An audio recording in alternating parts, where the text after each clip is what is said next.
Our next speaker is Dr. Vibhuti Kashyap, a young dynamic surgeon who has the capacity to dabble both in anterior and posterior segment. Is a senior consultant from Kashyap Eye Hospital, Ranchi, and he has his teaching pearls. On to you, Dr. Vibhuti.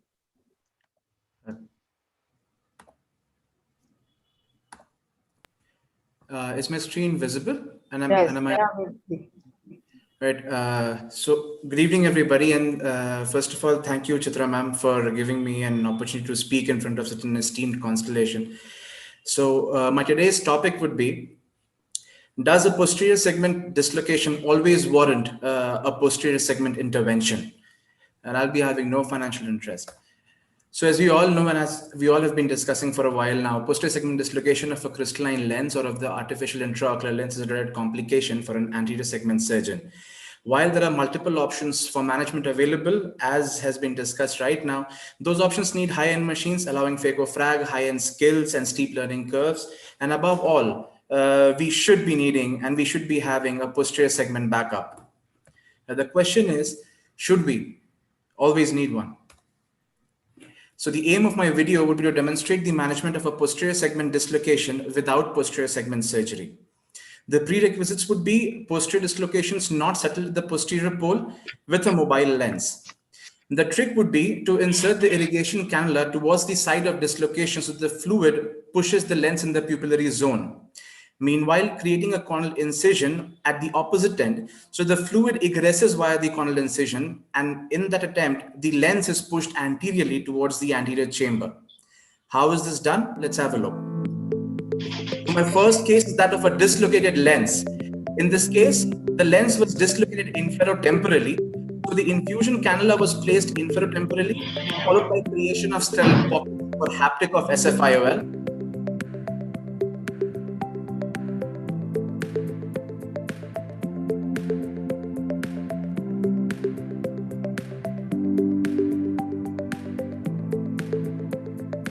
The corneal incision was made opposite to infusion superiorly. This allowed the fluid from infusion cannula to egress through the incision and in process push the lens towards the anterior chamber.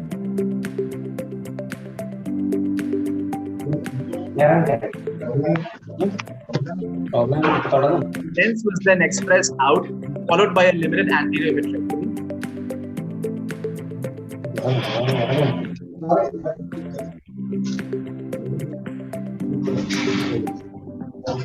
A 3-piece IOL was then used to perform SFIOL, where needle-assisted haptic exteriorization was done, followed by tucking of the haptics in the free-form sterile fluid.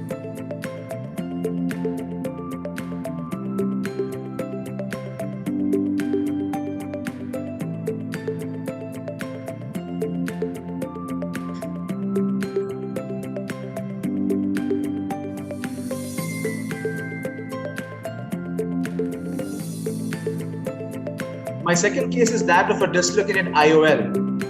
In this case, the IOL was dislocated inferiorly. The infusion cannula was placed inferotemporally. The corneal incisions were made opposite to infusion superotemporally and superonasally.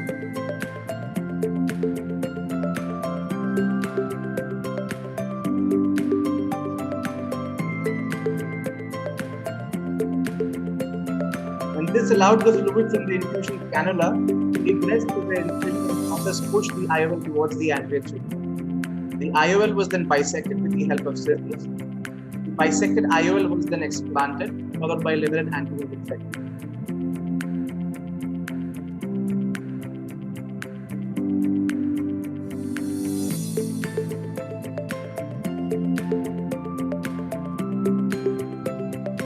Followed by creation of sterile pockets for haptics of SFIOL.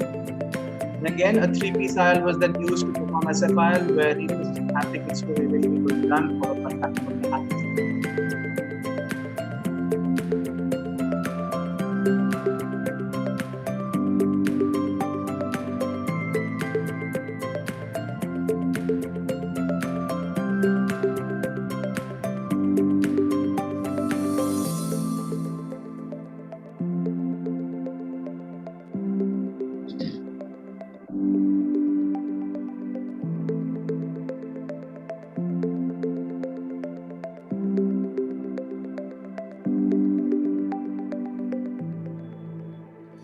Just to conclude, this surgical improvisation can come to the rescue of an anterior segment surgeon when the posterior segment surgeon cannot.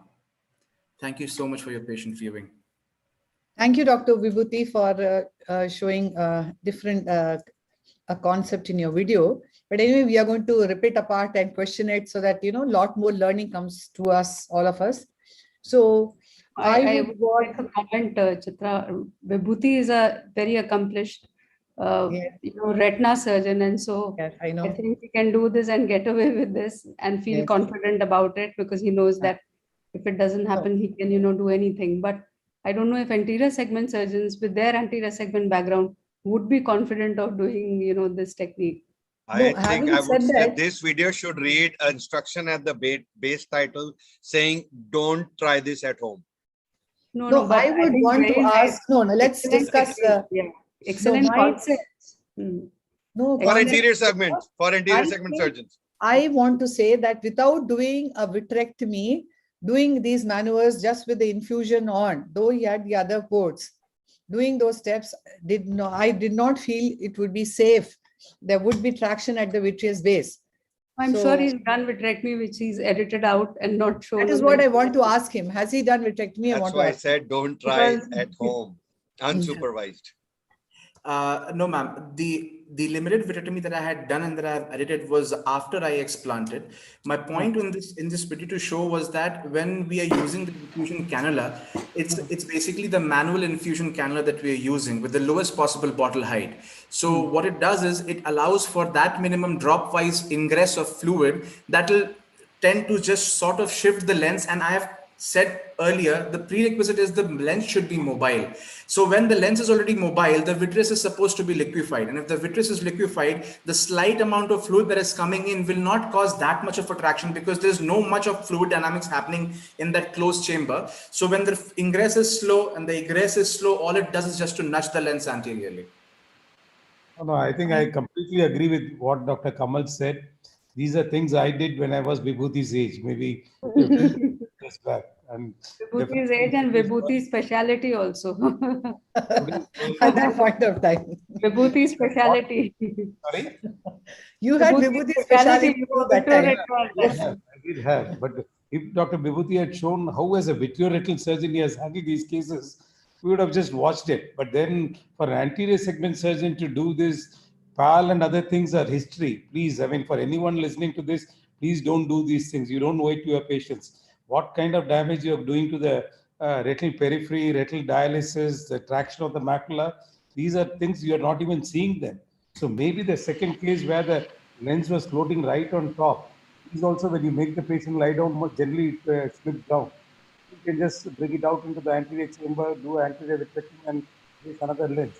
But then when the nucleus dropped into the vitreous cavity, I think if you're a competent vitreoretinal surgeon, handle it as a vitreoretinal surgeon, not through the anterior route as a cataract surgeon. I think that message should go clearly across to anyone who is watching. And I think this lens was a full lens with few zonules attached, and it was hinged where the attachment was there and it was hanging down. So there has to be, we can actually do a limited anterior vitrectomy and actually go anteriorly and catch on the capsule and pull it up. That is also fine. But posteriorly going with infusion and vitreous not getting dragged, I'm not sure about that because I'm not a vitreous surgeon.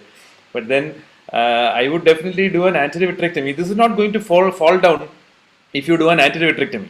So if you do a limited anterior vitrectomy and then give some scleral pressure with a depressor or a sponge, you can have the lens floating up, and with the forceps, micro forceps, you can go deeper and catch onto the anterior capsule surface and lift it up and then coat underneath with viscoat and deliver the lens. That is another possibility. Probably There this, are multiple ways of handling this, but concepts I thought were great. Where you have to put your incision, from where and you have to put your infusion flow, how the whole dynamics of the anterior chamber and the posterior chamber is going to change. So I thought that was good. no, I'm sure being a posterior segment surgeon, he would have known how to handle the challenge as it came on, but probably it is not for us anterior segment surgeons to do this. Probably that is the thing. What his concepts, he can deal with it better. So the confidence which you would have is not what we would have. That's why.